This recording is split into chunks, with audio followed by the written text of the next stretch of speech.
Welcome back to the channel, Easy Peasy Finance.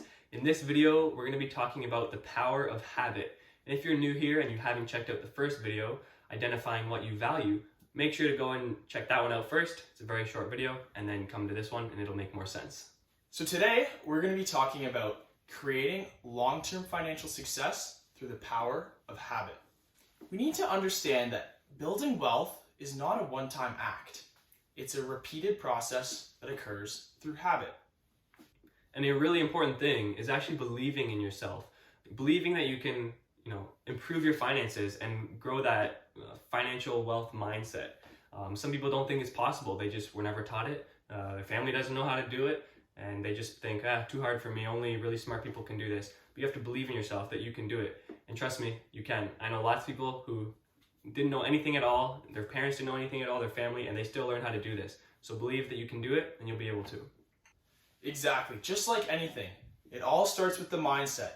As soon as you can adopt the right mindset, you can completely transform your life, whether it's physical fitness, relationships, or finances. So, in order to do this and to make these changes, you need to slowly change your habits. Because as we know, it's the habits that are going to create this long-term wealth for us. Another thing is that knowledge is power. If you adopt the habits and understand what you're supposed to do, it's just going to come naturally. There's no luck to it, right? Yeah, some people might win the lottery or do these other things to get rich quickly. But if you understand how to become wealthy, how to stay wealthy, you know how to do it with knowledge, that is really powerful because you're going to be able to do it no matter what. You could go bankrupt at 45, 50 years old, but if you know the habits and the ways to build up your wealth, you'll be able to get back on your feet and build that wealth up again. So this all starts with taking an honest look at your finances and adopting the first habit. Looking at your finances every week and performing a weekly check-in.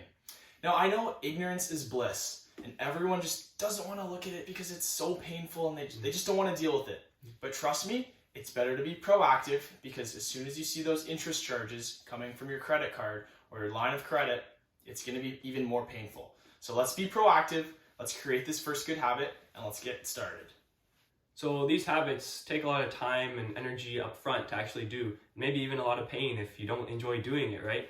But that's actually going to save you a lot more pain, time, and energy in the future that you don't have to deal with, like going bankrupt or losing all your money, losing your house, being so deep in debt that you'll never be able to pay it off, right? Or never being able to travel or do things you love. So if you take, a little bit of pain now of looking at your finances and tracking them, putting a little bit of time into it now, it's going to save you so much down the road that it'll all be worth it.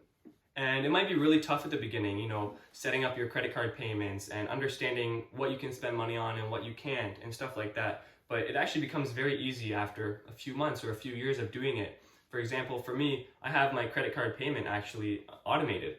Not a lot of people do it, but for me, that's just one more thing that now I don't have to worry about. It's one less thing I have to do. Yeah, up front, it kind of sucked to set it up, right? But now it's one less thing I have to worry about. So stuff like that, it becomes a lot more automated and easy. You don't have to think so hard about it in the future. What gets measured gets managed. You need to understand that principle. So although you might not like what you see at the start, as time goes on, you're going to reach financial freedom and you're going to reach your goals.